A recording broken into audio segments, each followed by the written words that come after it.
Ahoj, som Erika, mám 20 rokov. Mám očakávania všelijaké, ale niečo, nech je to také extra. Erika prišla s jedným veľkým plánom a to, že žiadny nemala. To znamená, že v podstate bolo jedno, čo sa s ňou bude diať. Čo sa týka farby, tak Erika mala asi v máji, hovorila, farbené vlasy na hnedo.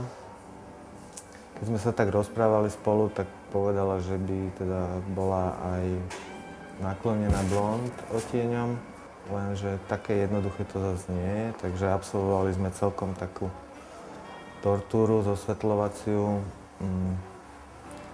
Nakoniec má taký blond odtieň, niečo ako biela káva alebo niečo podobné, s tým, že sa jej to bude teda vymývať a bude jej to svetlieť. Čiže už dofarbovanie ďalšie, ktoré absolvuje, tak už bude viac menej minimálne o jeden odtieň svetlejšie.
Veľmi ľahký, takže mi nezaberá ani veľa času a budem si ho robiť sama.